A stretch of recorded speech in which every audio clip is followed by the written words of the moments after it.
Lord's అంటే కేవలం ఒక క్రికెట్ మైదానం మాత్రమే కాదు. అది క్రికెట్కి దేవాలయం లాంటిది.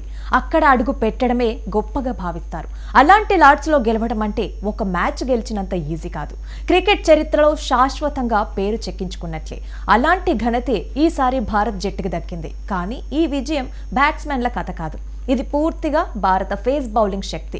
లార్డ్స్ టెస్ట్ జరిగిన రోజున వాతావరణం పూర్తిగా ఇంగ్లాండ్కి అనుకూలంగా ఉంది. మేఘాలు కమ్ముకున్న ఆకాశం, పచ్చగా కనిపించిన గ్రీన్ పిచ్, స్వింగ్ సీమ్ బౌలింగ్కి ఇంతకంటే మంచి పరిస్థితులు ఉండవు. సాధారణంగా ఇలాంటి పరిస్థితులలో ఇంగ్లాండ్ బ్యాట్స్మెన్ ఆధిపత్యం చూపిస్తారు. కానీ ఈసారి కథ మొత్తం మారిపోయింది.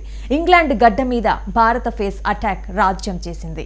ఈ మ్యాచ్లో ఇంగ్లాండ్ బ్యాట్స్మెన్స్కి అసలు నిద్ర లేకుండా చేసిన ఇద్దరు బౌలర్లు మహమ్మద్ సిరాజ్, మహమ్మద్ షమి. ఇద్దరూ కలిసి లార్డ్స్ మైదానాన్ని తమ వేట స్థలంగా మార్చేశారు. ఇది పరుగుల పోరాటం కాదు, ఇది ఒక బౌలింగ్ యుద్ధం. ప్రతి ఓవర్లో పరుగుల కోసం ఎదురు చూడలేదు. ప్రతి బంతితో ఒక హెచ్చరిక వచ్చేది. సిరాజ్ మొదటి స్పెల్ నుంచే తన ఉద్దేశాన్ని స్పష్టంగా చూపించాడు. అతని కళ్ళల్లో అగ్రెషన్ కనిపించింది. అతడు పరుగులు కట్టడి చేయటానికి రాలేదు, వికెట్లు పడగొట్టడానికే వచ్చాడు. ఫుల్ లెంత్ బంతులు, లోపలికి వంగే ఇన్ స్వింగ్స్, బయటకు వెళ్లే అవుట్ స్వింగ్స్తో బ్యాట్స్మెన్స్కి పూర్తిగా గందరగోళంలో పడేశారు. బంతి బ్యాట్ ముందు పడుతున్న క్షణంలో పరుగుల ఆలోచన లేదు. అవుట్ అవుతామా అనే సందేహమే బ్యాట్స్మెన్ ముఖాలలో కనిపించింది. ఒక్కసారి ఎడ్జ్ తీసుకొని క్యాచ్గా మారింది, మరొకసారి ప్యాడ్కి తగిలి ఎల్బీడబ్ల్యూ అయ్యింది, ఇంకోసారి స్టంప్స్ గాల్లోకి ఎగిరాయి. ఈ దృశ్యాలను చూసి లార్డ్స్ ప్రేక్షకులే ఆశ్చర్యపోయారు.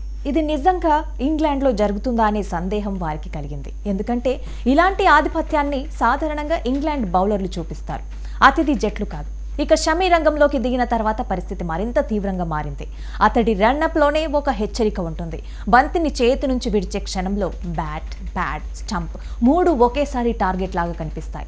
షమి బౌలింగ్ అంటే శక్తి, ఖచ్చితత్వం కలయిక. వేగంతో పాటు అద్భుతమైన లైన్ అండ్ లెంత్తో అతను బ్యాట్స్మెన్ని పూర్తిగా కట్టడి చేస్తాడు. ఇంగ్లాండ్ బ్యాట్స్మెన్ డిఫెన్స్లోకి వెళ్ళిపోయారు. దాడి చేయలేరు, సరైన రీతిలో రక్షించుకోలేరు. ఇది నిజమైన ఫేస్ ట్రాప్. ఒకవైపు సిరాజ్ ఒత్తిడి పెడితే మరొక వైపు షమి దాన్ని మరింత బిగించాడు. ఈ రెండు వైపుల నుంచి వచ్చిన దాడికి ఇంగ్లాండ్ బ్యాటింగ్ పూర్తిగా కూలిపోయింది. లార్డ్స్లో ఒక్కసారిగా వాతావరణమే మారిపోయింది. బ్యాట్స్మెన్ పేర్లు కాదు, స్కోర్ బోర్డు కూడా కాదు, స్టేడియంలో వినిపించింది బౌలర్ల పేర్లే. భారత ఫేసర్లు ఇక్కడ చేసిన పనేంటంటే బంతిని మాత్రమే కాదు, ఇంగ్లాండ్ జట్టు ఆత్మవిశ్వాసాన్ని కూడా బీట్ చేశారు. చివరి సెషన్లో ఇంగ్లాండ్కి కొద్దిగా ఆశ కనిపించిన సిరాజ్, షమి ఆ ఆశలని కూడా పీకేశారు. చివరి స్టంప్స్ ఎగిరిన క్షణంలో లార్డ్స్ బాల్కనీ నిశ్శబ్దంగా మారింది. అదే సమయంలో భారత డ్రెస్సింగ్ రూమ్ ఆనందోత్సాహంతో ఉప్పొంగింది. ఆ క్షణం భారత క్రికెట్ చరిత్రలో చిరస్థాయిగా నిలిచిపోయింది. ఇది కేవలం ఒక టెస్ట్ మ్యాచ్ విజయం కాదు, ఇది ఒక బలమైన సందేశం. భారత జట్టు ఇప్పుడు విదేశాలలో బ్యాటింగ్ తోటే కాదు, ఫేస్ బౌలింగ్తో కూడా ఆధిపత్యం చూపించగలదని ప్రపంచానికి చాటింది. ఒకప్పుడు ఇంగ్లాండ్తో భారత బౌలింగ్ బలహీనమనే మాట్లాడేవారు. అలాంటి మాటలకి లార్డ్స్ మైదానంలో భారత్ సమాధానమిచ్చింది.